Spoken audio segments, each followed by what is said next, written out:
বিস্তারিত আলোচনা করতে চাই না। এই নির্বাচন হচ্ছে পঞ্চায়েতের নির্বাচন। আপনারা আগামী 7 তারিখ গাঁও পঞ্চায়েতের সদস্য নির্বাচন করবেন। আর ওই গাঁও পঞ্চায়েতের সদস্যগুলো গিয়ে তারা পঞ্চায়েত গঠন করবে, পঞ্চায়েতের প্রেসিডেন্ট নির্বাচন করবে। আবার আঞ্চলিক পঞ্চায়েতের সদস্য আপনারা নির্বাচিত করবেন। সেই আঞ্চলিক পঞ্চায়েতের সদস্যগুলো গিয়ে আঞ্চলিক পঞ্চায়েত যেটা, সেই আঞ্চলিক পঞ্চায়েত তারা গঠন করবে। সঙ্গে সঙ্গে আপনারা জেলা পরিষদের সদস্য নির্বাচিত করবেন এবং তারা গিয়ে জেলা পরিষদ গঠন করবে। কাকে আপনারা ভোট দেবেন এটা আপনাদের বিচার্য বিষয়। যাকে ভালো লাগে তাকেই তো দেবেন। কিন্তু বন্ধুগণ, নির্বাচন এটা প্রথম না, এটা তো পঞ্চায়েতের নির্বাচন। কিন্তু আপনারা 52 সাল থেকে এই ভারতবর্ষে ভোট হয়েছে। 1952 সাল থেকে ভোট হয়। কেন্দ্রে, রাজ্যে 52 সাল থেকে আজ পর্যন্ত কত ভোট হয়েছে তার হিসাব আছে কি? বিভিন্ন দলকে, বিভিন্ন প্রার্থীকে দেশের মানুষ ভোট দিয়েছেন। কিন্তু কি হয়েছে তাতে? এই যে ভোট দিয়ে সরকার বানাইছেন, প্রথম বানাইছেন কংগ্রেস সরকার, তারপরে মাঝখানে আসলো জনতা সরকার সারা দেশে, তারপরে আসলো বিজেপি সরকার। রাজ্যে প্রথম ছিল কংগ্রেস, তারপরে ছিল জনতা, তারপরে আসলো এজিপি, তারপরে আবার আসলো কংগ্রেস। পঞ্চায়েতে এবার আবার করছে কি নির্দল, দল টল নাই। পঞ্চায়েতের ইউনিট মেম্বার তারা হবে নির্দল সব। এটা কেন করছে জানেন? এই বিজেপি দল, বিজেপির প্রার্থী যদি সংখ্যালঘু অঞ্চলে দেয়, আপনারা তাদেরকে ভোট দিবেন কি? দিবেন না। অথচ দেখবেন এই যে নির্দল প্রার্থী যারা পঞ্চায়েতের সদস্য হবে, তাদের মধ্য থেকে কাউকে না কাউকে বিজেপির টিকিট দিয়ে প্রেসিডেন্ট পদে কন্টেস্ট করাবে। আর বাকি যারা মেম্বার তাদেরকে 10 লক্ষ টাকা করে দিবে। মেম্বাররা এই নির্বাচনে কি করতেছে? খিচুড়ি খাওয়া, 4 হোটেল ফ্রি, এই করে ভোট ভিক্ষা করতেছে না? এই করে ভোট ভিক্ষা করতেছে। তো একজন ইউনিট মেম্বার সে কমসে কম 5 লাখ টাকা খরচ করবে জেতার জন্য। আচ্ছা ভাই, হইল কি? 5 লাখ টাকা খরচ করে তার ভোটে জেতার এত হাউস হলো কি জন্য?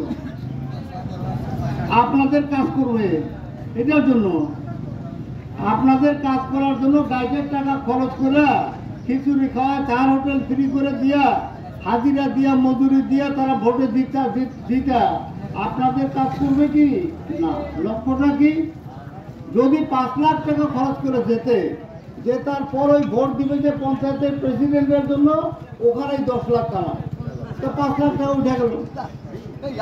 5 লাখ টাকা উঠার পরে আরো 5 লাখ টাকা লাভ হবে। ওখানে কেবল একটা ভোট দিতে গিয়ে তার জন্য চলছে চিল্লাচিল্লি হুলস্থুল, বুঝছেন? তাহলে এই কারবার যারা করতেছে তাদেরকে ভোট দেওয়া যায় কি? বন্ধুগণ, আপনার টাকা নিয়ে ভোট দিবেন না। এই ভোট একদিন ছিল না। এই ভোট ভারতবর্ষ একদিন ব্রিটিশরা শাসন করতো। ভারতবর্ষ পরাধীন ছিল। পরাধীন ভারতবর্ষকে স্বাধীনতার মধ্য দিয়ে আমরা ভোটের অধিকার অর্জন করছি। অর্জন করতে গিয়া কাকে হারাইছি? ক্ষুদিরাম। নাম শুনতেন তো? একবার বিদায় দেমা ঘুরে আসি না, হাসতে হাসতে ফাঁসি কাটতে গেছে। বিনয় বাদল দীনেশ, ভগৎ সিং, আশফাকুল্লাহ, জালিয়ানওয়ালাবাগে হাজার হাজার মানুষ তারা দান কুরবানি করছে না সেনাপতি ডায়ারের গুলিতে। তার রক্তের বিনিময়ে আমরা পাইছি ভোটের অধিকার। এই ভোটের অধিকারটা টাকার কাছে বিক্রি করা যায় কি? আপনারা ভাববেন বিক্রি করা চলে কিনা। আর নেতারা কি করতেছে, মানুষকে ওরা ভাবে মানে মানুষ না, এরা কাইয়া। কি কয় জানেন, কয় ভাত ছিটেলে কাইয়ার অভাব নাই। তাই ওরা ভাত ছিটাইতেছে, টাকা ছিটাইতেছে, কাইয়ার অভাব নাই, আমরা সব কাইয়া। তাহলে এই কথাগুলো আপনারা চিন্তা করবেন, আমরা কাইয়া কি আমরা মানুষ? মানুষ কেন? মনুষ্যত্বের জন্য আমরা মানুষ। এই দেশটা আজকে মানুষের মনুষ্যত্বর খিলাফে চলছে, মানুষের মনুষ্যত্বকে ধ্বংস করার জন্য চলছে। কিরকম চলছে ভাই?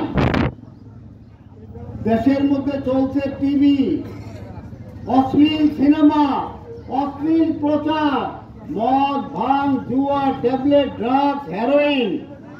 আর ভাই বাড়ি বাড়ি আজকে মোবাইল হয়েছে না, সবারই বাড়ি বাড়ি মোবাইল।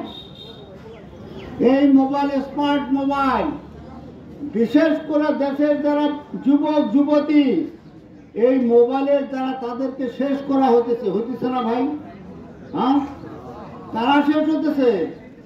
আমাদের দেশের যুবক যুবতীরা, আপনাদের ঘরের ছেলে এবং মেয়েরা, আমাদের ঘরের ছেলে এবং মেয়েরা, তারা শেষ হতেছে। কেন এই শেষ করা হতেছে? কেন?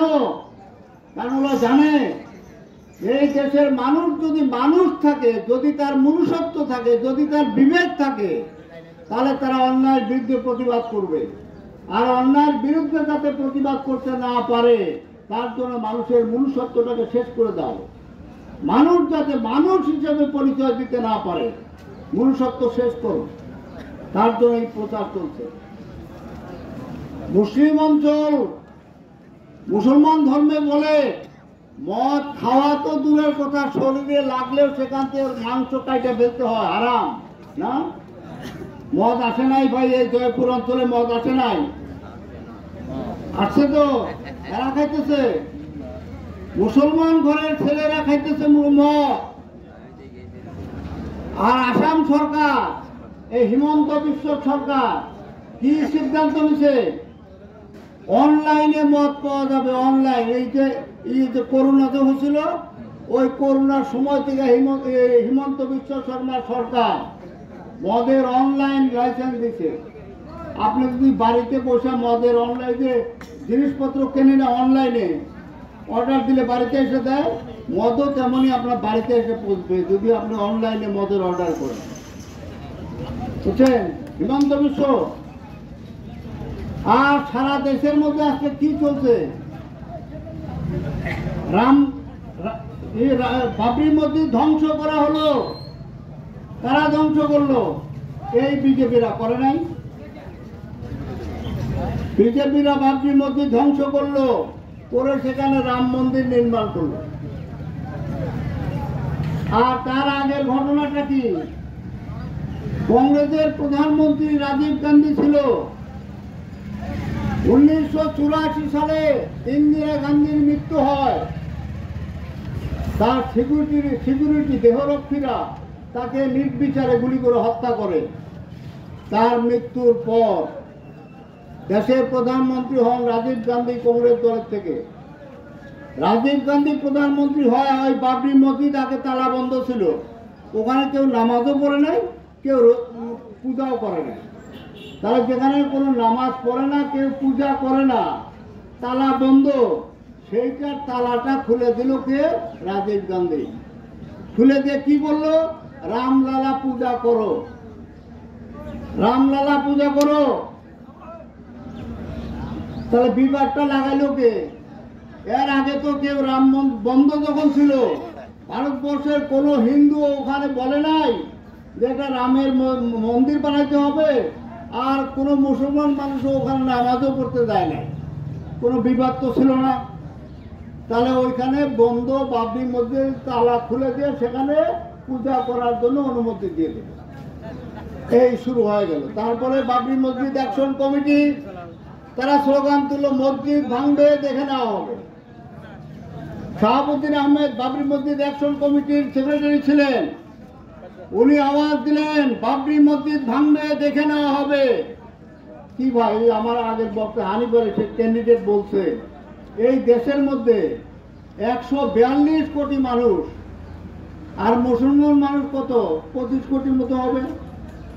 142 কোটি মানুষের মধ্যে বড় জোর 25 কোটি মুসলমান। এই 25 কোটি মুসলমান যদি বলে এক বাক্যে যে আমরা হিন্দুদের বিরুদ্ধে লড়াই করে এখানে বাঁচবো, পারবেন? সম্ভব? এখানে পুলিশ মিলিটারি কারা বেশি? মুসলমান বেশি না হিন্দু বেশি? তাহলে হিন্দুর বিরুদ্ধে, যেখানে পুলিশ মিলিটারি পর্যন্ত মেজরিটি হিন্দু, তাদের বিরুদ্ধে মুসলমানরা আওয়াজ তুলবেন যে আমরা লড়াই করে বাঁচবো, বাঁচা যাবে কি? বাঁচা যাবে না। তাহলে এখানে বাঁচতে গেলে কি? হিন্দু মানুষের মধ্যে যে সমস্ত মানুষ আজকে মুসলমানের পক্ষে কথা বলছে, গণতান্ত্রিক চিন্তার ভিত্তিতে তারা কথা বলছে, তারা আওয়াজ তুলছে, তারা প্রতিবাদ করছে মোদী সরকারের বিরুদ্ধে, হিমন্ত বিশ্ব শর্মার বিরুদ্ধে প্রতিবাদ করছে। আমরা মুসলমান না বলে যদি ওই মানুষগুলোকে সাথে নেই, আপত্তির কিছু আছে? ওই মানুষগুলোকে সাথে নিলে তো আর জোর বেশি হবে। তা না বলে মুসলমান আওয়াজ দিবেন কেন? মুসলমান আওয়াজ দেওয়া উচিত নয়। আজমল সাহেবের পার্টি কি বললো? নারায়ে তাকবীর, আল্লাহু আকবার বলে নাই? হ্যাঁ, তার মানে কি? মুসলমান এক হও। আর ওরা বলছে জয় শ্রীরাম, বিজেপি বলছে, আরএসএস বলছে জয় শ্রীরাম, হিন্দু এক হও। এই করে আজকে দেশের মানুষকে বিভাজিত করা হচ্ছে। হিন্দু মুসলমান দুই ভাগে বিভক্ত, কিন্তু দেশের মানুষের অবস্থা কি ভাই? এই যে এলপি স্কুল থেকে আরম্ভ করে এমই স্কুল পর্যন্ত আপনাদের ঘরের ছেলে মেয়েরা পড়ে, আপনাদের প্রত্যেকের ঘরের ছেলে মেয়েরা পড়ে। কি চলছে ওখানে? 8 পর্যন্ত ফেল নাই, অটোমেটিক পাস, এমনি পাস, 8 পর্যন্ত পাস, ফেল নাই। কারা পড়ে ভাই ওখানে? আপনাদের ঘরের ছেলে মেয়ে পড়ে না? আপনাদের ঘরের ছেলে মেয়ে পড়ে তো? তাহলে অটোমেটিক পাস, 8 পর্যন্ত ফেল নাই। তারপরে মিঠা তেলের দাম কত টাকা? আপনারা আমার থেকে ভালো জানেন। মিঠা তেলের দাম আজকে লিটার কত? 170। হ্যাঁ, 170 টাকা লিটার মিঠা তেল। আপনারাও যে দামে কেনেন, হিন্দুরা একই দামে কেনে না? বিজেপি সরকার হিন্দু সরকার বলে, এটা নরেন্দ্র মোদী সরকার, হিমন্ত বিশ্ব সরকার, ওরা বলতেছে যে আমরা হিন্দুর স্বার্থ রক্ষা করব। তাহলে হিন্দুর স্বার্থ রক্ষা যে করতেছো তোমরা, তাহলে মিঠা তেলের দাম হিন্দুর কাছে কম নাও, লিটার প্রতি 5 টাকা কম নেও আপাতত। পেট্রোলের দাম লিটার প্রতি 5 টাকা কম নাও হিন্দুর কাছ থেকে, নেয় ভাই। ঔষধের দাম হিন্দুর কাছ থেকে 5 টাকা কম নাও, আছে কি? তাহলে এক্ষেত্রে হিন্দু যে দামে কিনবে, মুসলমানও একই দামে কিনবে। তাহলে হিন্দু গরিব মানুষের স্বার্থ আর মুসলমান গরিব মানুষের স্বার্থ আলাদা কি? এক না? এই যে এক স্বার্থ, শিক্ষার ক্ষেত্রে এক, ওদের ছেলে মেয়ে অটোমেটিক প্রমোশন 8 পর্যন্ত পাস করতেছে, হিন্দুদেরও করে না? মদ, ভাঙ, জুয়া, গাঁজা, ড্রাগস, হেরোইন, ট্যাবলেট, এই যে অশ্লীলতার প্রচার চলছে, এটা ওদের উপরে চলে নাই? হিন্দু গরিব ভাইদের উপরে চলে নাই? ওদেরও চলছে।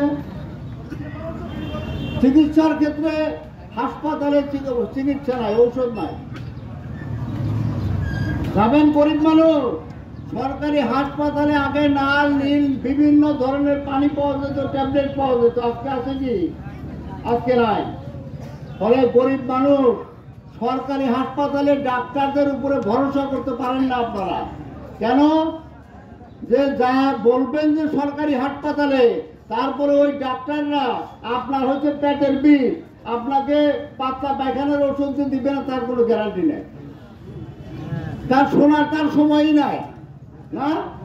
এই তো চলছে অবস্থা। তাহলে এই অবস্থা গরিব হিন্দু, গরিব মুসলমান সবার উপরে চলছে।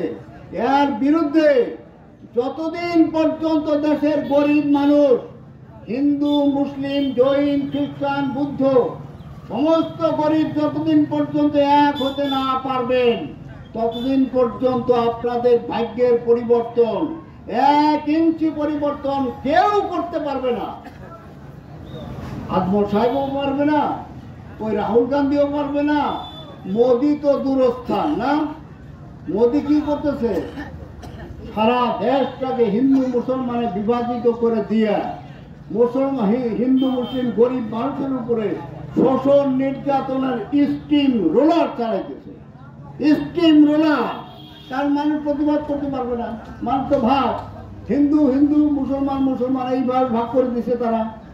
তাহলে এর বিরুদ্ধে একমাত্র বামপন্থী চিন্তার উপরে ভিত্তি করে এসইউসিআই কমিউনিস্ট দল আমরা আজকে গোটা ভারতবর্ষে 24টা রাজ্যে এসইউসিআই লড়াই চালাচ্ছে আপনাদের দাবি নিয়ে। কি দাবি? মূল্য বৃদ্ধি রোধ করো, বেকার সমস্যা। হিমন্ত বিশ্ব শর্মা আসামে কি বললো? বেকার সমস্যা আমি সমাধান করব, 1 লাখ চাকরি দিব। এবার আসামে প্রত্যেক বছর মেট্রিক পাস করে কতজন? কমপক্ষে 4 লাখ, হয় না? কমপক্ষে প্রত্যেক বছর আসামে মেট্রিক পাস করে 4 লাখ ছাত্র ছাত্রী।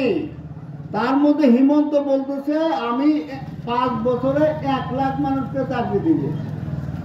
তাহলে 5 বছরে 4 পাঁচা 20 লাখ মেট্রিক পাস করে, তার মধ্যে চাকরি দিবে হিমন্ত। আমি মানলাম যে 1 লাখ, আর 19 লাখ কি হলো? 19 লাখ বেকার না? হ্যাঁ, আর বাবার কাগজ হবে এদের চাকরি দেয়? কেন পারবে না? দেশের মধ্যে কলকারখানা বন্ধ। কেন বন্ধ?